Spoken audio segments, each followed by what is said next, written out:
Muy buenas tardes, bienvenidos un día más a Negocios Televisión, bienvenidos de nuevo a las noticias del día, pendientes de la actualidad, mirando a la última hora, pendientes de la reunión que está teniendo lugar en estos momentos. El Gabinete de Seguridad de Israel votando a favor de un ataque a Irán. Enseguida les contamos de New York Times que ya desliza, ya filtra que van a votar a favor de este ataque que, por cierto, Yoav Gallant decía hace escasos minutos que no descarta ni instalaciones nucleares ni instalaciones petrolíferas. Miraremos a la respuesta por parte de Irán. En una carta, el ministro de Asuntos Exteriores acaba de manifestar que está listo, que está preparado para dar una respuesta contundente, una respuesta mayor que la del ataque del pasado 1 de octubre. Miraremos también al tiroteo a las tropas israelíes que han tiroteado fuerzas de la paz en Líbano. Les contábamos hace escasos minutos que hay al menos 8 heridos. Italia, por cierto, ha convocado ya al embajador israelí, mientras que Estados Unidos está preocupado por la decisión que se pueda tomar en las próximas horas. Miraremos también a Rusia, que está alertando a sus ciudadanos en Irán. Putin, por cierto, se espera que hable con el presidente Masoud Pezeshkian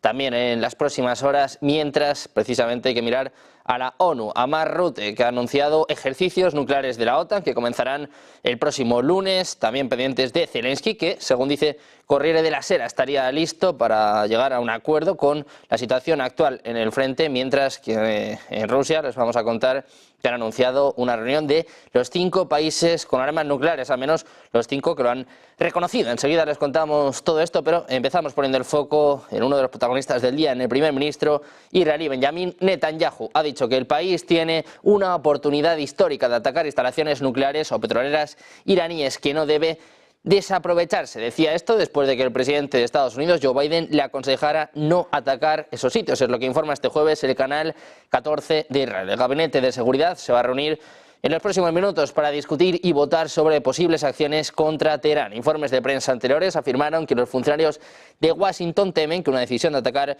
la infraestructura nuclear o petrolera de Irán pueda arrastrar a Estados Unidos a este conflicto. Pendientes de la respuesta de Israel, les contamos que al menos 8 cascos azules han resultado heridos este jueves en un ataque israelí contra una torre de vigilancia del cuartel general de la misión de paz de la ONU en el Líbano. Es uno de los al menos 3 ataques atribuidos a Israel contra tropas de la ONU en las últimas 24 horas. Decía el comunicado que esta mañana 2 pacificadores resultaron heridos después de que un tanque Merkava de las Fuerzas de Defensa de Israel disparara sus armas contra una torre de observación en la sede de la FINUL en Nakoura, alcanzándola directamente y provocando que cayera. Es lo que decía la misión en un comunicado. Las víctimas, cuya nacionalidad se desconoce todavía, permanecen hospitalizadas, pero su estado no es serio. Lo que sí que es serio es la respuesta de Israel, del ministro de Defensa de Italia, en este caso de Guido Crosetto, que ha convocado al embajador israelí este jueves después de que la Fuerza Provisional de las Naciones Unidas en el Líbano dijera que sus fuerzas de paz fueron atacadas por las fuerzas israelíes. Dice que los tiroteos en la sede de la FPNUL y otros incidentes con armas de fuego son intolerables y deben evitarse con cuidado y decisiones, lo que afirma Crosetto en un comunicado. El ministro de Defensa indicó también que había enviado una protesta al ministro de Defensa, Yoav Gallant. Por su parte, la FPNUL calificó el ataque como una violación del derecho internacional humanitario. Por su parte, Irán está considerando retirarse del Tratado de No Proliferación Nuclear si es atacado por Israel, es lo que decía un miembro del Comité de Seguridad Nacional y Política Exterior iraní. La medida podría ser una respuesta a las crecientes tensiones entre ambos países y a las persistentes amenazas de Israel de destruir las instalaciones nucleares de Irán. Irán, que por su parte sigue insistiendo en que su programa nuclear es pacífico, es lo que afirma este funcionario, pero ante las crecientes amenazas no descarta retirarse de un acuerdo internacional que limite su desarrollo nuclear si eso resulta necesario para proteger su seguridad y soberanía. Decía literalmente: estamos considerando seriamente la opción de retirarnos del Tratado de No Proliferación Nuclear y el Parlamento está tomando medidas en esa dirección. Sin embargo, dice, esto no significa necesariamente que tengamos la intención de producir o desarrollar armas nucleares. Precisamente mirando a Irán, les contamos que el ministro de Relaciones Exteriores iraní ha declarado que el país persa está totalmente preparado para tomar medidas defensivas más fuertes y contundentes en respuesta a cualquier acción agresiva y no dudará en hacerlo si es necesario. Abbas Araghchi, en una carta dirigida a sus homólogos en países de todo el mundo, haciendo referencia a la continuidad de las agresiones y crímenes que están tachando en este caso por parte de Israel contra el pueblo indefenso de Gaza y de Líbano, que han causado la muerte, heridos y el desplazamiento de gran número de personas inocentes, así como la destrucción generalizada de viviendas y lugares públicos y el asesinato incluso de algunos trabajadores de ayuda internacional. Ha calificado las acciones por parte de Israel como una amenaza seria para la paz y la seguridad regional e internacional. Dice que es un claro ejemplo de crímenes de guerra, crímenes contra la humanidad y genocidio. Decía que la inmunidad sin límites de Israel ha llevado a la proliferación de agresiones y ataques a gran escala de este contra Líbano, especialmente a través de ataques aéreos masivos contra áreas residenciales con el uso de bombas estadounidenses que rompen búnkeres y la inacción del Consejo de Seguridad en el cumplimiento de sus deberes. Dice, ha envalentonado a los líderes belicistas de este régimen a continuar con sus crímenes perpetuos, es lo que afirma el ministro de Relaciones Exteriores de Irán en su carta. También les contamos que ministros de alto rango, incluido el primer ministro Benjamin Netanyahu, están discutiendo en estos momentos el plan general para la represalia de Israel. Es lo que apuntan dos funcionarios que lo harán bajo condición de anonimato al periódico New York Times. Se espera que el gabinete autorice a Netanyahu y al ministro de Defensa, Yoav Gallant, a iniciar la respuesta a su discreción. El señor Gallant ya publicó un vídeo este miércoles en el que afirma que el ataque de Israel contra Irán será mortal, preciso y sobre todo sorprendente. Decía, no entenderán lo que ocurrió ni cómo ocurrió, solo verán los resultados. Y precisamente les contamos que el propio Yoav Gallant no descarta ataques a centros nucleares y de gas. En estos momentos se está reuniendo el gabinete de seguridad. Se espera que se tome una decisión final, la luz verde definitiva para el ataque israelí. Como decimos, todo está sobre la mesa. Los centros nucleares y de gas también están discutiéndose en este momento. Se espera que la respuesta de Israel al ataque con misiles balísticos iraníes se produzca a su debido tiempo. Cuando se le preguntó sobre esta cuestión al ministro de Defensa israelí, cuando le preguntaron si están considerando en estos momentos ataques a centrales nucleares, a instalaciones petrolíferas, Yoav Gallant ha dicho que todo está sobre la mesa en estos momentos. Y les contamos además también el desafío por parte de los iraníes. Se están mostrando tranquilos en estos momentos y sobre todo desafiantes mientras su país se prepara para lo que Israel promete que será una respuesta severa al ataque con misiles al Estado judío la semana pasada. Varios ciudadanos dicen que el apoyo de Estados Unidos a Israel no ha hecho más que envalentonar al Estado judío. Dice que en este caso no solo están en contra de Israel, sino que están en contra de Occidente. Añade que si Estados Unidos no apoyara a Israel, no se atrevería a hacer nada. En el mercado del norte de Teherán, jóvenes enfatizan en que quiere tener buenas relaciones con el pueblo estadounidense, pero insisten en que el cambio tiene que venir de los políticos estadounidenses y no de Irán. Dicen que Irán se mantendría firme frente a Estados Unidos y además lanzaban una advertencia. Decían, nunca amenaces a un iraní, no tenemos nada que ver con Estados Unidos, somos amigos de todo el mundo, nos damos la mano con todos en señal de amistad, pero no toleramos la intimidación. Precisamente miramos también en este caso investigadores de la ONU que acusan este jueves a Israel de crímenes de guerra y contra la humanidad por atacar deliberadamente las instalaciones de salud de la Franja de Gaza, a la vez que torturan y asesinan al personal médico. Dice la ONU que Israel lleva a cabo una política concertada de destrucción del sistema de salud de Gaza en el marco de su ofensiva en Gaza. Es lo que declara este jueves un comunicado de la Comisión Internacional de Investigación Independiente de Naciones Unidas. Dice que el país comete crímenes de guerra y contra la humanidad, exterminación con ataques incesantes y deliberados contra el personal médico y las instalaciones. Precisamente mirando a Netanyahu, mirando a Israel, les contamos que según Financial Times existen dudas de que la operación militar de Israel en el Líbano termine antes de las elecciones presidenciales previstas para el 5 de noviembre en Estados Unidos. Es lo que informa este jueves Financial Times citando a sus fuentes. Dicen que hay poco optimismo de que Israel se detenga pronto antes de las elecciones estadounidenses. Es lo que afirma un funcionario occidental. Hace 2 semanas los israelíes, hablaban de una incursión terrestre limitada durante un par de semanas, pero esas 2 semanas parecen extenderse todo el tiempo. Dice además que quieren que se detenga ahora y que acepten un plan político que ya cuenta con un amplio consenso, pero parece que debido a que están teniendo tanto éxito militar, seguirán adelante hasta que sientan que los resultados son cada vez menores.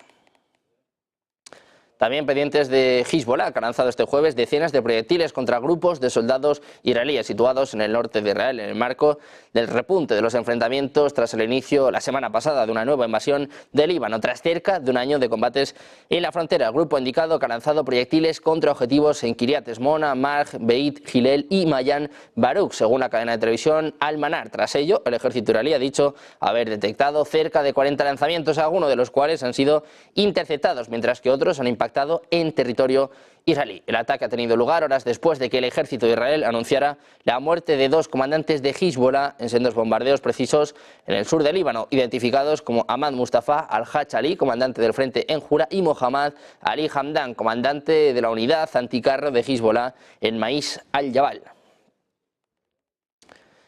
También miramos a Estados Unidos, y es que cazas F-15E han sido desplegados desde una base de la Fuerza Aérea estadounidense en Idaho. Han llegado a Oriente Medio debido a la escalada del conflicto en la región, es lo que informa el Comando Central de Estados Unidos en X. Como se informó anteriormente, la administración estadounidense está tomando medidas necesarias para aumentar la preparación combativa de sus fuerzas allí, incluso mediante la transferencia de aviones. Según la revista Air and Space Forces, Washington está enviando aviones adicionales al área de responsabilidad del CENTCOM, mientras Israel continúa planeando una operación contra Irán en respuesta al reciente ataque con misiles, decía literalmente. Seguimos consultando con los israelíes sobre cuál podía ser su respuesta, es lo que apuntaba Sabrina Singh, su secretaria de prensa del Pentágono. Anteriormente, el Ministerio de Defensa decidió enviar 3 escuadrones más de cazas y aviones de ataque a la región de Medio Oriente con F-16, F-15E y también cazas A-10.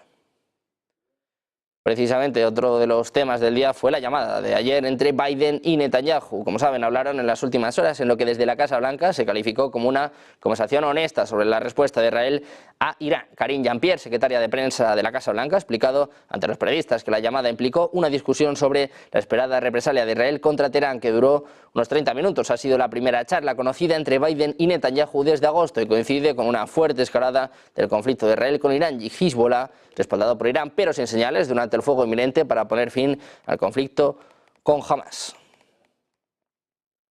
También les contamos que se espera que el ministro de Defensa israelí, Yoav Gallant, viaje a Estados Unidos el próximo martes 15 de octubre, es lo que informan este jueves medios israelíes. Gallant originalmente tenía previsto visitar Washington esta semana, pero el viaje se pospuso después de que surgieran informes de que el primer ministro israelí, Benjamin Netanyahu, primero quería hablar por teléfono con el presidente estadounidense Joe Biden sobre la acción de represalia planeada por su país contra Irán y obtener la aprobación del gabinete para la respuesta. Durante su visita a Estados Unidos, Gallant se reunirá con su homólogo estadounidense Lloyd Austin y con el asesor de Seguridad Nacional Jake Sullivan.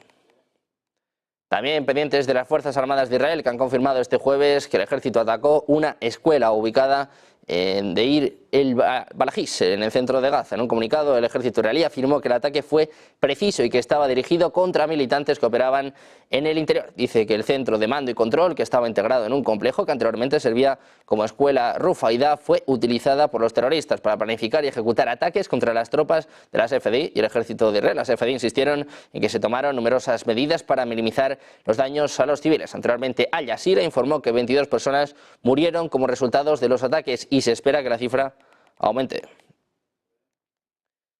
También miramos a Hezbollah, que ha dicho que sus combatientes habían hecho retroceder el avance de las fuerzas israelíes en enfrentamientos a lo largo de la frontera, incluso en una aldea donde se había firmado a tropas israelíes izando una bandera israelí. Los enfrentamientos terrestres que se están extendiendo a lo largo de la montañosa frontera del Líbano con Israel tuvieron lugar mientras la guerra en Gaza aún continúa y mientras el gobierno israelí se prepara para tomar represalias contra Irán por un ataque con misiles de la semana pasada. Tanto Hezbollah en el Líbano como Hamas en Gaza forman parte de la red de movimientos armados aliados de Irán en Oriente Medio.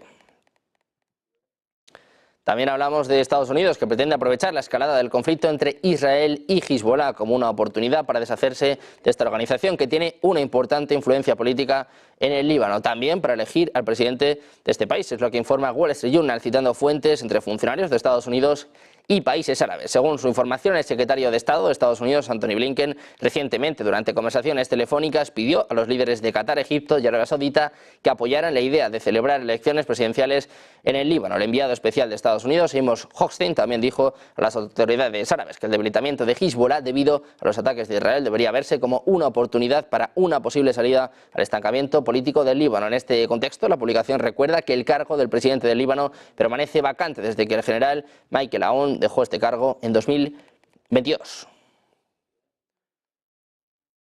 Hablamos también de nuevas advertencias por parte de Irán, que ha dicho a los estados árabes del Golfo que sería inaceptable si permitieran el uso de su espacio aéreo o bases militares contra Irán, advirtiendo que cualquier acción de ese tipo provocaría una respuesta. El funcionario iraní dijo también que cualquier acción de los estados del Golfo para equilibrar los mercados petroleros en caso de que las instalaciones energéticas iraníes sean atacadas por parte de Israel no era parte de las discusiones hasta el momento. Los comentarios se producen en medio de una creciente preocupación por una posible represalia israelí por el ataque con misiles iraníes de la semana pasada, mientras el ministro de Asuntos Exteriores de Irán visita Arabia Saudí y otros estados del Golfo, incluido Qatar, para mantener conversaciones este miércoles.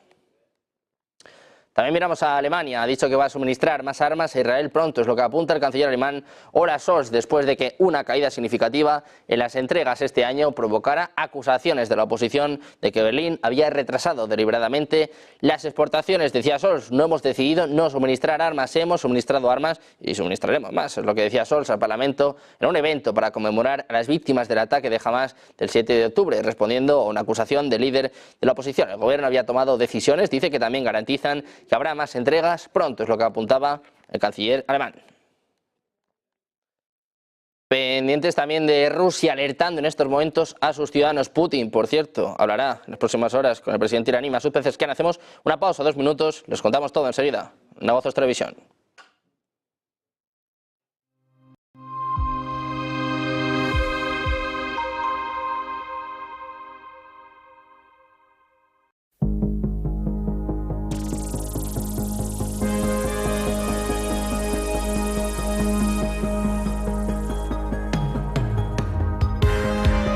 En un momento en el que parece que se cierra el debate público y cada vez es más difícil encontrar libre contraposición de ideas, viene Origen, un programa de debate donde vamos a tratar de ofrecerles a todos ustedes las claves con fundamento, con respeto y con criterio de la actualidad política, económica y social. Libre contraposición de ideas, diferentes puntos de vista, siempre con los mejores expertos y analistas de las situaciones que abordemos. En directo todos los lunes de 10 a 12, así que les veo el próximo lunes en Origen.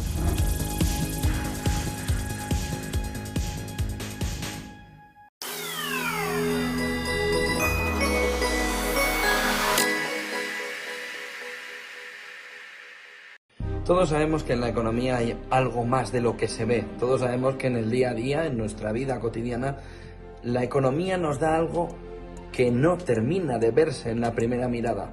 De ahí surge lo que la economía esconde, un intento de ayudarte a descifrar qué hay detrás de todo lo que nos dicen, de todo lo que se ve en la fotografía principal, pero que está escondido en la parte de atrás.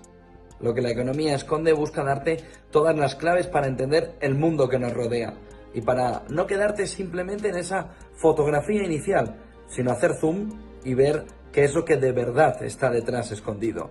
Lo que la economía esconde busca sobre todo darte herramientas en un mundo complejo, herramientas en un mundo en el que a veces lo escondido es más importante que lo que nos están enseñando. Y eso es lo que intento descifrarte en lo que la economía esconde.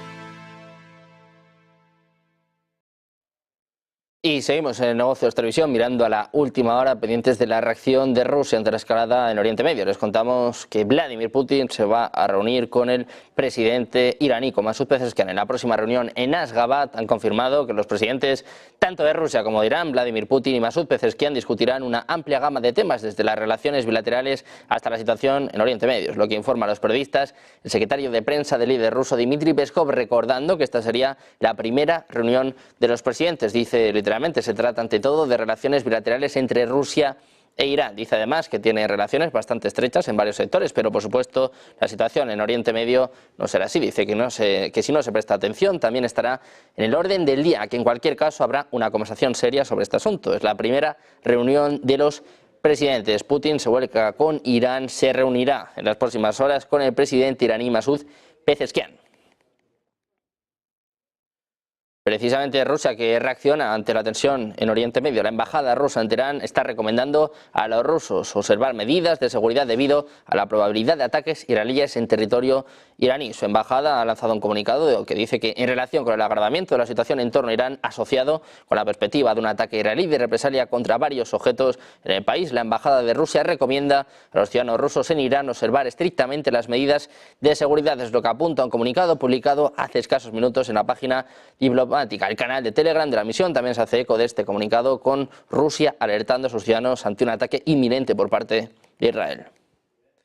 También miramos a China, que aseguraba este jueves que Taiwán nunca ha sido un país, ni jamás lo será, en respuesta a las recientes declaraciones del presidente taiwanés William Lai, quien promovió ideas separatistas en favor de la independencia de la isla, calificándolas de una provocación destinada a incrementar las tensiones en la región. Durante una conferencia de prensa celebrada hoy, la portavoz del Ministerio de Relaciones Exteriores de China, Mao Ning, criticó duramente las palabras de Lai, señalando que buscan romper los lazos históricos entre ambos lados del estrecho. Decía, no importa lo que diga Lai Ching-te, no puede cambiar el hecho objetivo de que ambos lados del estrecho pertenecen a una sola China. Reiteró que la posición de China sobre Taiwán es inamovible. Dice, el principio de una sola China es una norma básica de las relaciones internacionales y un consenso universal.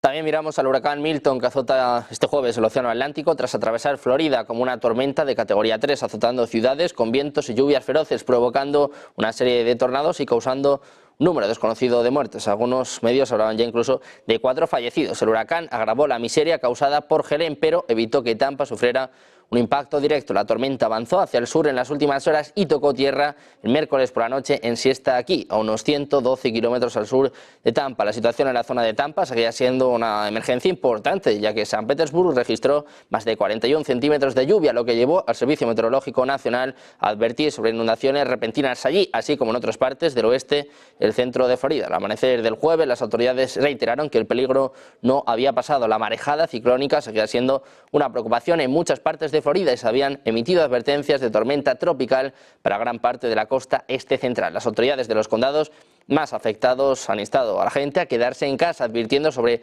cables eléctricos caídos, árboles en las carreteras, puentes bloqueados e inundaciones.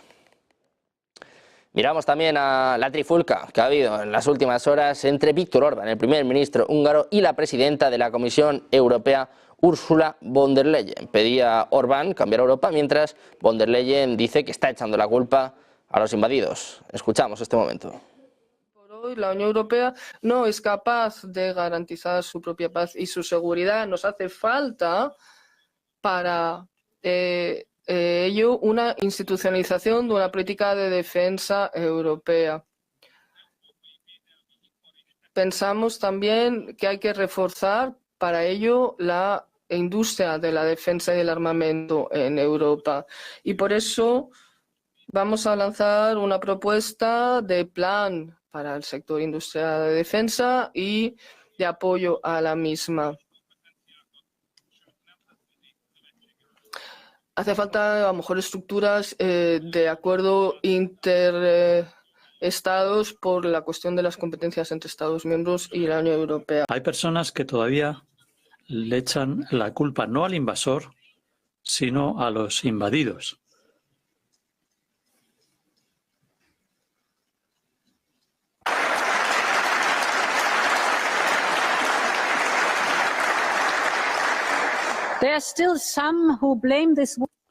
Hay gente que echa la culpa no al poder, al ansia desmedida de poder de Putin, sino a los invadidos. Y les pregunto, ¿echarían la culpa a los húngaros por la invasión soviética en 1956? Nosotros, europeos, puede que tengamos diferentes historias, diferentes idiomas. Ahora bien, no hay idioma europeo en que la palabra paz sea sinónimo de rendición y soberanía sea sinónimo de ocupación.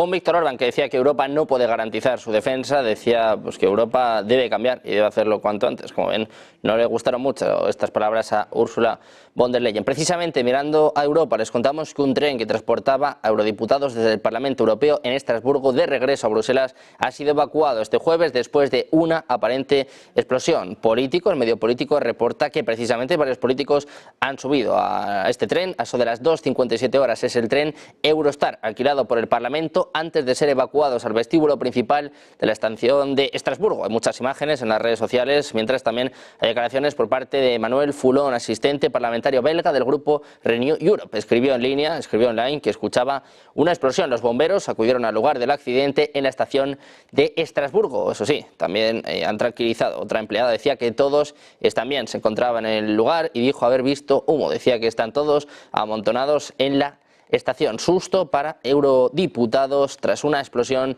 en un tren. Ha habido una evacuación. También miramos a la OTAN, y es que unos días después de abandonar su puesto como secretario general, Jens Stoltenberg ha analizado su etapa como líder de la alianza con una entrevista con Financial Times. Si bien asegura estar orgulloso de todo lo que se ha hecho bajo su mandato, lamenta no haber proporcionado más ayuda a Ucrania. Decía, si hay algo de lo que me arrepiento en cierto modo y que veo mucho más claramente ahora es que deberíamos haber proporcionado a Ucrania mucho más apoyo militar, mucho antes. Reconoce además que cree que todos tenemos que admitir que deberíamos haberles dado más armas antes de la invasión. Precisamente en eso está su actual relevo, Mark Rutte, que hablaba hoy con Zelensky, se reunía también con Keir Starmer. Le preguntaban, por cierto, sobre Donald Trump, sobre el candidato republicano. Dice que no le preocupa ni que llegue a la Casa Blanca ni que retire su apoyo a Ucrania. Escuchamos.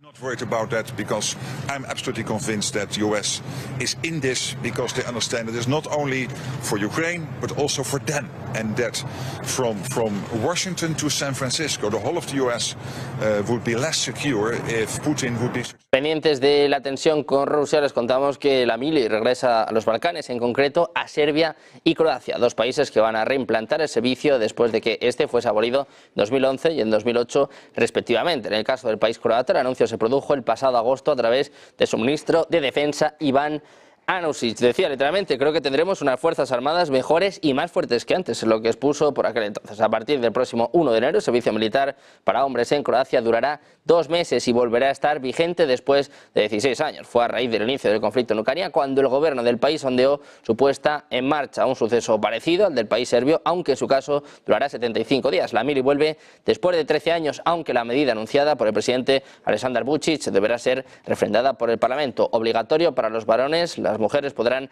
realizarlo de forma voluntaria. Decía, no queremos atacar a nadie, lo que queremos es disuadir a todos los que nos amenazan a diario. También miramos a Rusia y les contamos que un grupo de 5 estados con armas nucleares se va a reunir en Nueva York en las próximas 2 semanas. Es lo que apunta este jueves el viceministro de Relaciones Exteriores, Sergei Ryabkov, citado por medios estatales rusos. El grupo reúne a Rusia, Estados Unidos, China, Francia y Gran Bretaña, todos ellos estados con armas nucleares y miembros permanentes del Consejo de Seguridad de las Naciones Unidas. Ryabkov no anunció una fecha específica ni dijo qué nivel de funcionarios asistiría. La reunión es potencialmente importante debido a la escalada de las tensiones nucleares entre Rusia y Occidente desde el comienzo de la guerra en Ucrania. El presidente ruso, Vladimir Putin, anunció el mes pasado cambios a la doctrina nuclear de Rusia, diciendo que Moscú estaba ampliando la lista de escenarios que podrían llevarlo a considerar disparar un arma nuclear. Precisamente mirando a Rusia, les contamos que el Kremlin declaró este jueves que no ha recibido ninguna señal sobre las condiciones en las que Ucrania estaría dispuesta a acordar un alto el fuego. Decía, hay mucho razonamiento, mucho escolasticismo, mucha teorización sobre este tema en los medios. Decía, como antes, nadie hace nada al respecto. Es lo que afirma hoy el portavoz del Kremlin, Dmitry Peskov, en su rueda de prensa telefónica diaria. Además, negó que Moscú hubiera detectado algún indicio sobre el deseo de Kiev de un alto el fuego que Rusia contempla solo en caso de cumplir los objetivos de su campaña militar, que de hecho se resume en la capitulación de Ucrania. Según informaba la prensa internacional, Ucrania estaría dispuesta a un alto el fuego a lo largo de la actual línea del frente sin reconocer pérdidas de territorio a cambio de garantías de seguridad proporcionadas por Estados Unidos y su ingreso en la Unión Europea. Pendientes precisamente de Rusia, de un Zelensky que está cada vez más abierto a un alto el fuego, más abierto a unas negociaciones, también pendientes de los BRICS. Hacemos una pausa, 2 minutos y les contamos todo enseguida. Negocios Televisión.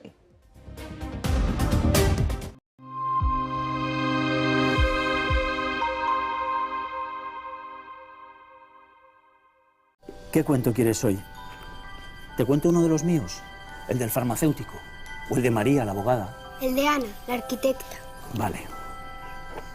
Eres una niña que soñaba con crear los edificios más impresionantes de la Tierra. Se pasaba el día dibujándolos. Sabía que algún día acabarían llegando a lo más alto de cada ciudad. Y que cualquier persona... Cada profesional tiene detrás una historia increíble. Creer en ella es lo que de verdad cuenta. Arquia Banca, el banco de los profesionales. Creemos que la sociedad actual necesita más arte y más color. Le da a la gente la oportunidad de asimilar diferentes perspectivas. Es realmente un placer pintar este cuadro, porque es una hermosa imagen para comenzar. Lo último que pintaremos es el auricular en vez del pendiente. Using a classic and merging it with modern. This is very provoking.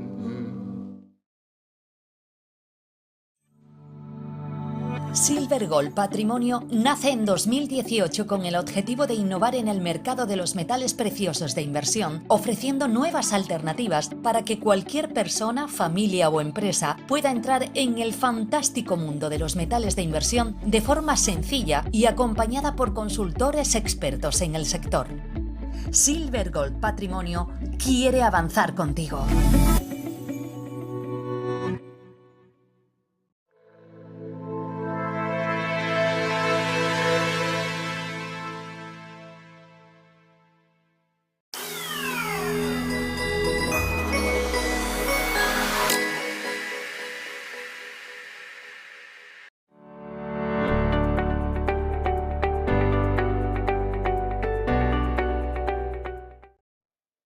Y estamos de vuelta ya en Negocios Televisión, pendientes de nuevo de la última hora. Mirando al conflicto en Ucrania, le contamos que las fuerzas rusas siguen sin dar tregua en su ofensiva en el este de Ucrania. Avanzaron recientemente en 4 zonas distintas del frente de la región oriental de Donetsk, según el último boletín sobre la elaboración del conflicto, publicado por la plataforma de análisis militar Deep State, cercana al Ministerio de Defensa de Kiev. Según la información publicada por la plataforma en Telegram, el ejército ruso ha logrado ganar terreno junto a la localidad de Solota Nivi, cerca de la propia Vuhledar, en los alrededores de Sukurine y también en las inmediaciones de Toretsk.